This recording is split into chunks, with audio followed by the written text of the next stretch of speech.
बिस्मिल्लाहिर्रहमानिर्रहीम। अस्सलाम वालेकुम नाजरीन, वेलकम टू माय चैनल। नाजरीन, आज भी मैं हमेशा की तरह आपके लिए बहुत अच्छे अच्छे टिप्स लेकर हाजिर हुई हूँ। मेरे इन टिप्स का मकसद सिर्फ यही है कि आप घरेलू जुगाड़ लगाएं और महंगाई के इस दौर से अपने बहुत से पैसे बचाएं जो आपके प्यारों के काम आ सकें। इन टिप्स से आपके रोजमर्रा के बहुत से काम आसान हो जाएंगे। मतलब जिन कामों को करने में आपको घंटों लगते थे, वही काम अब मिनटों में होने वाले हैं। तो आप सबसे रिक्वेस्ट है कि वीडियो को अंत तक लाजमी देखें और इन टिप्स से फायदा उठाएं। तो चलें शुरू करते हैं अपनी पहली टिप बिना टाइम जाया किए।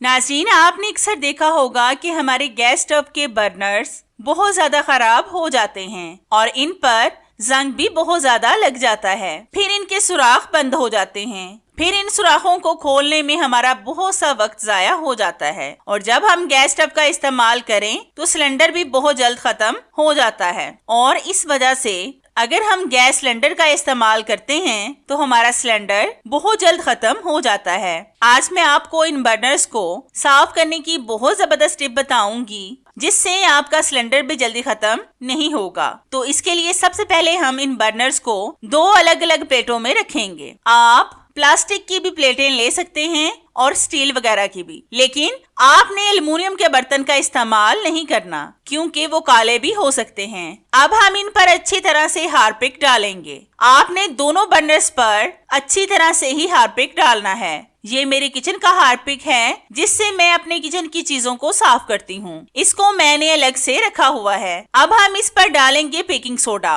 बेकिंग सोडा आपने अच्छी तरह से डालना है, मतलब आपने नाप तोल कर इसको नहीं डालना। इन दोनों का रिएक्शन बहुत स्ट्रॉन्ग होता है। अब हम इनको तकरीबन आधे घंटे के लिए ऐसे ही छोड़ देंगे ताकि इसकी मैल कचैल अच्छी तरह से ये क्लीनर उतार दे। तो आधे घंटे के बाद हम आपसे मिलते हैं। तो हमारा आधा घंटा हो चुका है। अब हम लेंगे एक स्टील का स्क्रबर जिसके साथ हम बर्तनों को साफ करते हैं। इसके साथ हम अच्छी तरह से रब करेंगे। अगर आप टूथब्रश का इस्तेमाल करना चाहें तो वो भी कर सकते हैं। ये बहुत जबरदस्त तरीका है। इससे आप बगैर मेहनत के अपने बर्नर्स को साफ कर सकते हैं और इनके सुराख भी अच्छी तरह से खोल सकते हैं। फिर आपको कोई परेशानी भी नहीं होगी। तो हमने रब कर लिया है। अब मैं आपको इनको अच्छी तरह से सादा पानी से धोकर दिखाती हूँ। तो ये देखें व्यूवर्स, मेरे गैस स्टोव के बर्नर्स कितने ज्यादा साफ हो गए हैं। इन पर ना तो हमारी ज्यादा मेहनत लगी है और ना ही हमारा वक्त जाया हुआ है। इससे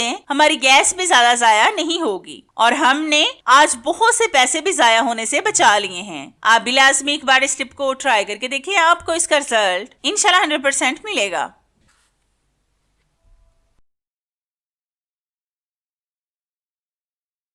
किचन में इस्तेमाल होने वाला गैस सिलेंडर अगर वक्त से पहले खत्म हो जाए तो हम सब परेशान हो जाते हैं क्योंकि महंगाई के इस दौर में गैस सिलेंडर का रेट आसमानों से बातें कर रहा है। सिलेंडर को बचाने के लिए आप जब भी दाल या फिर चावल पकाएं तो उसको 2 घंटे पहले भिगो कर रख दें और जब दालें, चने, मटन या फिर मीट वगैरह पकाएं तो प्रेशर कुकर का इस्तेमाल करें क्योंकि उसमें कम वक्त में खाना पक जाता है।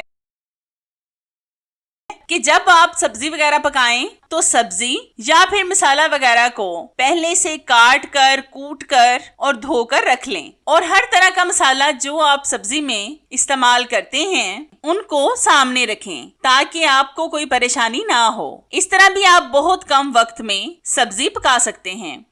तीसरी टिप मेरी बहुत ही यूजफुल है। इसमें हम रोटी पकाते हुए गैस की बचत के बारे में बताएंगे। जिनकी फैमिली बड़ी होती है उनको चाहिए कि 10 से 15 रोटियां एक दफा बेल कर रख लें क्योंकि रोटियां बेलते हुए कम से कम 1 मिनट की गैस हम लाजमी जाया कर देते हैं। दिन में हम 3 बार रोटियां बनाते हैं जिसके हिसाब से हम दिन में तकरीबन 3 मिनट गैस को जाया करते हैं। अगर महीने का हिसाब करें तो 90 मिनट हम गैस को जाया करते हैं, मतलब 1 घंटा 30 मिनट, 1.5 घंटा। इसी तरह से हम महीने के बहुत से पैसे जाया कर देते हैं। आप ये ना सोचें कि 3 मिनट की क्या बात है, आप महीने में 1.5 घंटा गैस को जाया करते हैं। इस तरह से आप रोटियों को बेल कर रख लें और पकाते जाएं। ये एक दूसरे के साथ नहीं चिपकेंगी, आप टेंशन ना लें। बस एक बात का ध्यान रखें कि आटा थोड़ा सा सख्त गूंदें जिससे आपको कोई परेशानी ना हो।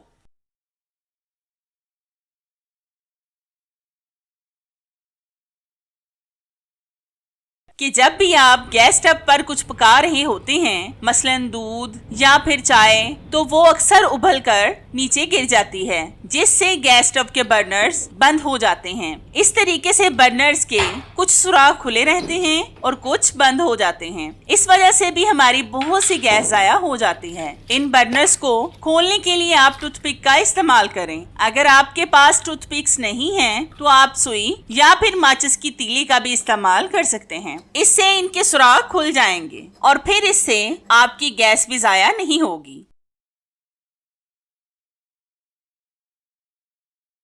नाज़रीन, आपने अक्सर नोट किया होगा कि अक्सर हमारे किचन से हमें गैस की स्मेल आ रही होती है और हमें पता भी नहीं होता कि कहां से गैस लीक हो रही है। हम कई दफा तो समझते हैं कि शायद हमारा वहम है। फिर इसी तरह से हमारे गैस सिलेंडर से गैस खत्म हो जाती है, जिससे हमारे बहुत से पैसे जाया हो जाते हैं। आज मैं आपको बहुत जबरदस्त टिप बताऊंगी, जिससे आपको आसानी से पता चल जाएगा कि गैस सिलेंडर से कहां से गैस लीक हो रही है। तो इसके लिए आपने गैस सिलेंडर के ऊपर से रेगुलेटर को उतारना है। बाज दफा तो रेगुलेटर या फिर गैस के पाइप में भी लीकेज होती है, लेकिन हमें पता ही नहीं चलता। अब हम इस सिलेंडर की नोजल पर पानी डालेंगे। आपने ग्लास के साथ थोड़ा सा पानी डालना है, बस चंद कतरे, ज्यादा नहीं डालना। अगर तो सिलेंडर की नोजल में बबल्स बने तो समझ लें कि आपके सिलेंडर की नोजल खराब है, और अगर बबल्स ना बने तो समझ लें कि आपके सिलेंडर का मसला नहीं है, बल्कि आपके गैस स्टव के पाइप का मसला होगा। क्योंकि बाज दफा हम गरम तवा ऐसे ही गैस स्टव के पीछे खड़ा कर देते हैं। अगर गैस स्टव का पाइप पीछे हो तो वो गरम तवे के साथ चिपक कर लीक हो जाता है। इसलिए इन चीजों की एहतियात किया करें ताकि आप बहुत से हादसात से बच सकें। आप भी लाजमी एक बार इस टिप को ट्राई करके देखें, आपको इसका रिजल्ट इंशाल्लाह 100% मिलेगा।